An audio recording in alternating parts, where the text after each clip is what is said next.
PediaSure বানানোর সঠিক নিয়মটা আমি আপনাদের দেখাই দিচ্ছি। এটা সঠিক একদম নিয়ম, যেটা 2 বেলা করে খাওয়াতে হবে। আর বানানোর নিয়মটা আমি দেখাই দিচ্ছি। এখানে আমি ফিডারে 190 মিলির মতো পানি নিয়ে নিয়েছি। এই যে 190 মিলি এখানে ধরলে।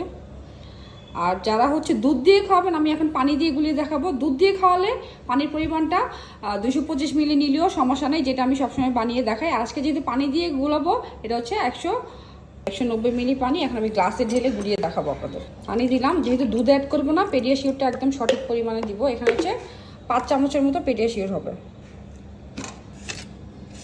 এই যে ভিতরে কিন্তু চামচ দেওয়াই থাকে, এটার 5 চামচ। আর দিনে 2 বেলা করে খাওয়াতে হবে, ওজন বাড়ানোর জন্য আর লম্বা হওয়ার জন্যে একদম সঠিক পরিমাণে খাওয়াতে হবে। যারা দুধ দিবেন, মানে দুধ দিয়ে খাওয়াবেন, তখন পেডিয়াশিওরটা হাফ দিলেও চলবে। যেমন আপনি যদি 5 চামচ দুধ দেন, সেই ক্ষেত্রে 3 চামচ বা 2.5 চামচ পেডিয়াশিওর দিলেই হবে।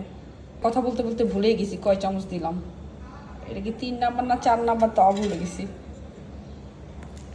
আচ্ছা, দিলাম।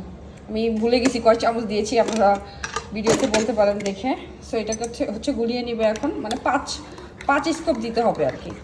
তো ভালো মতো গুলিয়ে এখন যে বাবুরা গ্লাসে খেতে পারে ওদের গ্লাসে দিবেন, যে বাবুরা ফিডারে খায় তাদের ফিডারে দেবেন। গ্লাসে দিলে ফারিস্তা একদমই খায় না, এই জন্য আমি ফিডারে করেই দেই। আর পানিটা আপনারা নর্মাল পানি বা হালকা গরম পানি নিলেও চলবে। দিনে আর রাতে মিলিয়ে আমি যেমন 2 বার খাওয়াই। একটা দুপুরবেলা যেহেতু ঘুমাই, দুপুরে ঘুমানোর আগে, আর রাতে ঘুমানোর সময়। এই 2 বারই দিই ফারিস্তাকে পেডিয়াশিওরটা। এর আগের বার আমি চকলেট ফ্লেভার নিয়েছিলাম, ও খায় না, এই জন্য আর খাওয়াই নেই। এবার ভ্যানিলা ফ্লেভারটা নিয়েছি। ভ্যানিলাটা দেখলাম মাশাআল্লাহ পছন্দ করেছে। আর এটা কিন্তু অরিজিনাল সিঙ্গাপুরেরটা, যেটা দুবাই হয়ে আসে, একদম 100% অরিজিনাল। বড়টাই নিয়েছি আমি 850 গ্রামেরটা। আপনারা চাইলে ছোটোটাও নিতে পারবেন 400 গ্রামের। বড়টা 850 গ্রামেরটা 3500 টাকা, আর ছোটোটা 400 গ্রামের 2150 টাকা। আর দয়া করে নকলগুলো, যেগুলো কম দামে পাওয়া যায়, ওগুলো আমাদের সাথে কম্পেয়ার করবেন না। ইন্ডিয়ানগুলোও পাওয়া যায়, ওগুলো অনেক কমে পাওয়া যায়। এটা অরিজিনাল সিঙ্গাপুরেরটা। একটা প্লাস পয়েন্ট দুধ কম বেশি হলেও সমস্যা হয় না। চেষ্টা করবেন 2 বেলা করেই খাওয়ানোর, তাহলে কাজ হয়। আর পেডিয়াশিওর খাওয়ানোর আগে বাচ্চার উচ্চতা ওজন মেপে নেবেন, তাহলে 1 মাস পরে আপনি দেখতে পারবেন ওজনটা বাড়লো নাকি কমলো, হাইটটা কি বাড়লো নাকি কমলো।